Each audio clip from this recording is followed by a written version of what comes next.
Salut les alchimistes, bienvenue dans cette vidéo. Je vais vous présenter le héros Gallia, maîtresse des géoles, et le nouveau starter, le sanctifié. Alors voilà, on débute déjà par une petite photo de famille des sanctifiés. Donc déjà, pour expliquer ce que c'est que les sanctifiés, c'est une sous-faction du royaume Avalon.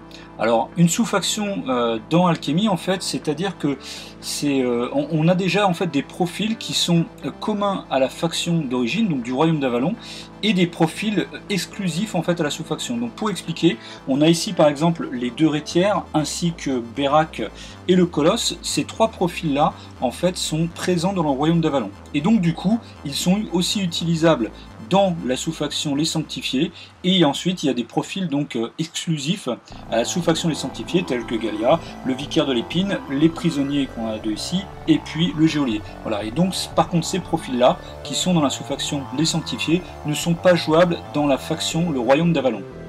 Et donc dans cette charmante famille, bon, on a donc deux héros qui est Gallia, voilà la nouveauté, et puis Berak le geôlier.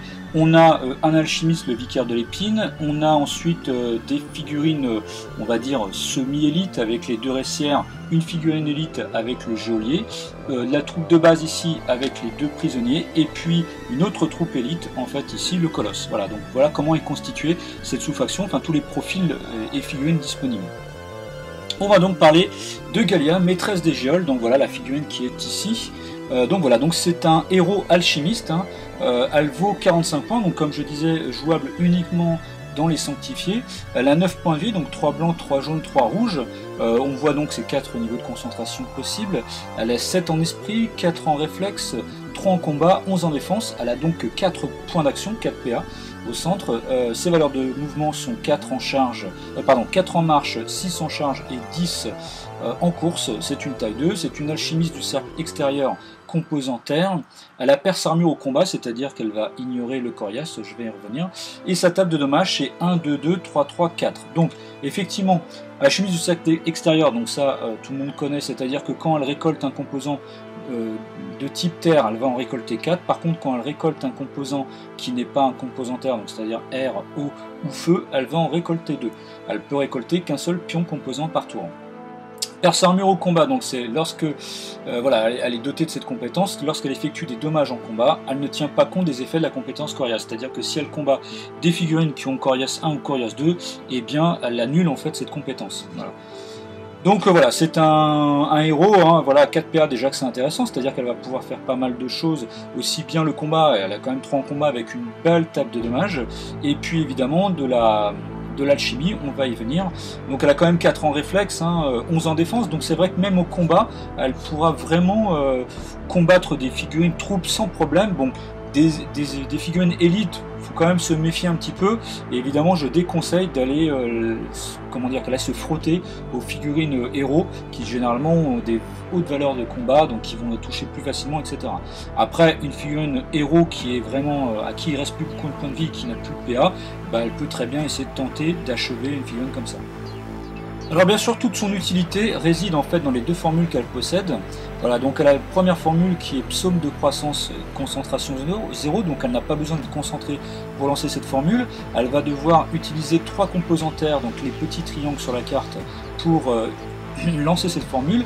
La formule est automatique et elle sera lancée, c'est une portée d'effet de 2 pouces. Donc la portée désigne une aire d'effet autour de l'alchimiste, donc 2 pouces, et affecte les figurines alliées non alchimistes et non héros à portée, donc elle n'est pas affectée elle-même et elle n'affectera pas le vicaire ici.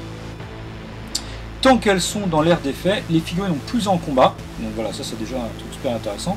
Elles disposent également de plus 1 leurs caractéristiques de réflexe ou défense, au choix du joueur. La formule prend fin dès que Gallia est blessée. Donc vous l'aurez compris, en fait cette formule dure tout le temps jusqu'à temps que Gallia soit blessée. Les améliorations, donc les améliorations, je rappelle, en fait, elle peut utiliser 4 pierres maximum, donc les ronds sur la carte, pour faire les améliorations. Donc c'est soit une pierre pour 1 pouce de portée supplémentaire, ça veut dire qu'en utilisant 4 pierres, vous allez pouvoir augmenter jusqu'à une aire d'effet de 6 pouces, ou 2 pierres pour augmenter le combat de plus 1. Donc c'est-à-dire qu'admettons, vous pouvez même dépenser 4 pierres, donc c'est-à-dire faire 2 fois l'amélioration, pour que le combat soit augmenté carrément de plus 2. Voilà, donc plus carrément enfin même plus 3, pardon, parce que c'est déjà plus 1 en combat, donc ça veut dire faire plus 3 au combat. Et vous pouvez bien sûr en fait mettre les deux améliorations, c'est-à-dire admettons vous pouvez faire très bien 2 pierres pour 1 pouce de supplémentaire portée, ce qui fait que ça sera une aire de 4 pouces, et 2 pierres pour augmenter le com de plus 1, c'est-à-dire que plus 2, ce qui fait que les figurines dans les 4 pouces auront plus 2 en combat, voilà. Donc ça c'est la première formule. Et la deuxième qui est Agonie Salvatrice, donc concentration 2. Voilà, il faut qu'elle soit concentrée 2 pour pouvoir lancer cette formule. Pareil, elle dépensera 3 composants-terres. C'est comment dire, donc c'est une portée de 8 pouces. La formule est aussi automatique. La formule cible 2 figurines alliées à portée, donc dans les 8 pouces, hein, ce qui fait que ça peut être 8 pouces d'un côté et 8 pouces de l'autre. Donc du coup, c'est une envergure, on va dire, de 17 pouces même carrément, puisque le socle de Gallia fait 1 pouce. Dont au moins une est dotée de la compétence effrayant. Ça tombe bien, quasiment toutes les figurines sont effrayantes. Enfin, il y en a beaucoup. Aussi bien les récières que le geôlier, l'autre récière, et aussi le prisonnier. De plus, le vicaire peut aussi lancer une formule qui fait la montée de sève en fait, qui permet que l'alchimiste lui-même, ainsi que les figurines amies en fait dans l'air d'effet, soit aussi effrayant. Du coup, lui aussi peut être effrayant avec cette formule. Du coup, voilà, toutes les figurines peuvent être effrayantes éventuellement. Donc, dotée de la compétence effrayant, la figurine dotée de la compétence effrayant subit un nombre de blessures égal ou inférieur à la concentration de Gallia. Donc, c'est-à-dire si elle est concentrée 2, ben, il prendra 2 points de vie en moins au choix du joueur. Donc, ça peut être 2, 1, voilà, 2 ou 1. Elle ne peut pas perdre son dernier point de vie de cette manière. Donc évidemment, vous ne pouvez pas suicider une figurine de cette façon. La seconde figurine cible est alors soignée du même nombre de points de vie. Donc admettons, si je lance ça sur le geôlier et puis je fais sur le prisonnier, c'est-à-dire que lui, il perdra 2 points de vie et lui, il regagnera 2 points de vie. Ça peut être aussi sur Gallia elle-même, hein, je rappelle. Voilà, d'ailleurs, Gallia peut être soignée de cette manière. Au niveau des améliorations, donc c'est 2 pierres pour une cible supplémentaire à portée, ce qui fait que voilà, vous pouvez cibler une autre figurine, alors aussi bien pour celle qui va subir les dommages que celle qui va être soignée. Et 2 pierres pour que la cible soit soignée d'1 point de vie de plus. Du coup, vous pouvez aussi cramer ici, enfin utiliser 4 pierres, ce qui fait que la cible sera soignée déjà de, si je dis pas de bêtises, déjà 2 points de vie de base, on va dire, plus les points de vie par rapport au niveau de concentration. Donc, admettons, Gallia peut être même concentré 4 en lançant cette formule. Vous pourrez en fait blesser une figurine alliée jusqu'à 4 points de vie maximum. Hein, je vous rappelle, c'est au maximum du niveau de concentration. Et vous pourrez soigner une figurine alliée dans l'air d'effet, donc des 8 pouces de Gallia, du même nombre en fait de points de vie retirés. Et en plus de ça, vous pouvez faire, l'amélioration en fait pour que la cible soit soignée d'1 point de vie de plus. Et je rappelle par contre 2 pierres pour une cible supplémentaire à portée. Si, admettons, vous enlevez 4 points de vie au geôlier et vous voulez soigner ces 2 figurines là, ça sera 2 et 2. C'est évidemment pas 4 et 4 sur chacune. Hein. C'est le nombre de points de vie que vous retirez à une figurine, vous les portez aux autres. Dans le cas où vous choisissez l'amélioration, 2 pierres pour une cible supplémentaire à portée. Voilà, donc vous voyez, il y a quand même pas mal de combinaisons possibles. Du coup, c'est vrai qu'en jeu, si vous avez pas mal de figurines qui sont un peu mal, et une autre en fait qui est vraiment tous ses points de vie complets, bah, vous pouvez en fait entre guillemets retirer les points de vie de cette figurine et en mettre jusqu'à même 3 figurines alliées auxquelles vous allez pouvoir répartir je sais pas, jusqu'à 4 points de vie, quoi. Voilà, donc c'est vraiment intéressant, il y a plein de choses possibles, d'autant plus que la portée d'effet est quand même très loin, puisque c'est 8 pouces, du coup ça fait quand même une très grosse envergure en fait sur le terrain. Voilà, donc c'est un profil intéressant, et puis vraiment voilà, qui permet qui va blesser, qui va soigner dans le même temps. Voilà, donc là, voilà toute l'utilité à travers ces 2 formules pour ce profil Gallia maîtresse des géants.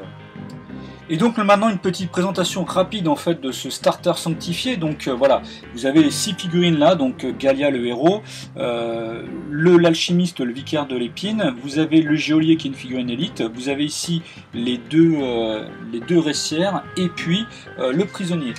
L'ensemble de cette liste blitz fait 171 points. Vous avez en tout 4, 3, 7, 7 et 4, 11, 11 et 3, 14, 14 et 2, 16, 16 PA. Voilà, donc une liste bien, comment dire, je pense vraiment intéressante et bien équilibrée. Hein. Bon, ben, je rappelle le profil de Gallia, ça je viens de l'expliquer à l'instant. Le héros, le vicaire de l'épine, donc qui est un 3PA, qui lui en fait va pouvoir, comment dire, la première formule, il va pouvoir rendre effrayant les figurines amies, enfin ou augmenter le niveau d'effrayant des figurines amies. Et puis la deuxième en fait qui permet de faire une zone d'enchevêtrement en fait autour de lui, donc ça va être vraiment assez offensif.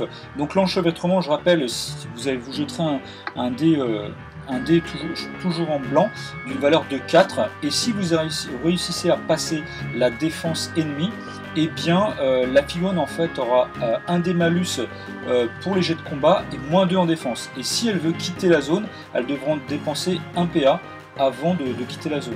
Donc voilà, donc c'est-à-dire que ça va être super intéressant, notamment pour baisser la défense adverse. Voilà.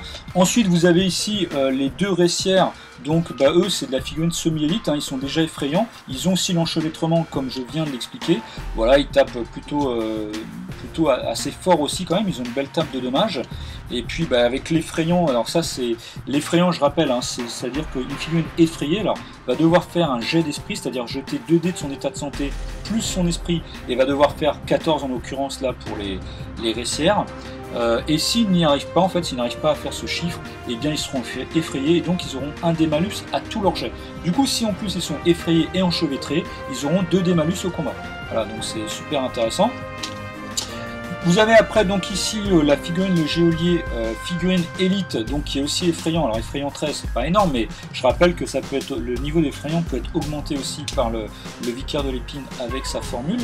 Et puis les sadiques, donc c'est-à-dire que, comment dire, lorsqu'une cible est enchevêtrée, eh bien il pourra effectuer gratuitement une action de combat. C'est-à-dire qu'il pourra combattre, c'est-à-dire s'il est déjà au combat, il ne peut pas charger, pour être un peu explicite, effectuer gratuitement une action de combat, il ne peut pas charger, mais s'il est déjà au combat contre une figurine qui est enchevêtrée, eh bien il pourra faire un combat gratuit.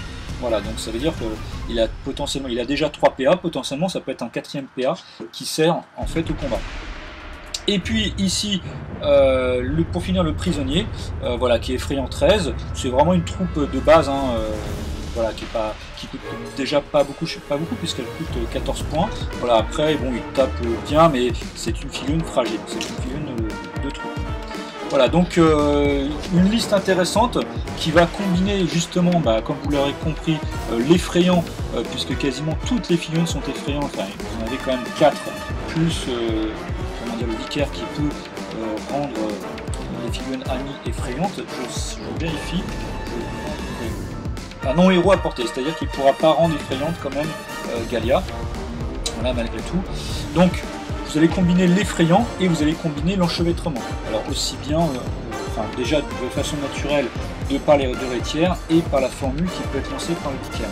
Et puis, bien sûr, avec Gallia qui va aussi pouvoir apporter, comment dire, déjà qui va pouvoir combattre, qui a 4 PA, donc qui va pouvoir jouer le scénario, qui en plus, avec sa première formule, comme j'expliquais, qui va pouvoir augmenter la valeur de combat et de réflexe et de défense. Et puis en plus de ça, lorsque vos figurines ne sont pas très bien au niveau de santé, vous allez pouvoir répartir, blesser une figurine amie et soigner pendant ce temps-là des figurines alliées. Voilà, donc voilà un petit peu le gameplay de cette liste Blitz, hein. Ça sera vraiment intéressant à jouer. Et puis en plus, vraiment le côté où vous allez pouvoir gêner réellement et assez fortement en fait les figurines ennemies avec l'effrayant, l'enchevêtrement, c'est là-dessus vraiment qu'il faut jouer. Et dans ces cas-là aussi, ça veut dire que des figurines qui sont moins fortes en combat, comme par exemple le prisonnier, voilà, qui a 3 en combat, qui a une table de dégâts un peu moins importante, et bien vont pouvoir vraiment plus facilement atteindre aussi des figurines qui ont une défense élevée. Et puis même une figurine comme Gallia qui est 3 en combat, vous allez pouvoir aussi plus facilement aller taper en fait une figurine ennemie, que ce soit élite ou bien héros, tout comme aussi le vicaire. avec les différentes combinaisons. Voilà, donc une liste d'affreux Jojo, et qui sera, que je vous conseille de tester. Je pense que j'essaierai dans une vidéo d'un rapport solo d'essayer de tester aussi cette liste prochainement. Voilà, j'espère que cette vidéo vous aura plu, que ça vous a redonné envie de jouer Gallia, ainsi que les sanctifiés. En attendant, je vous dis à bientôt pour une prochaine vidéo, et n'oubliez pas le mot à crier très très fort. Alchemy!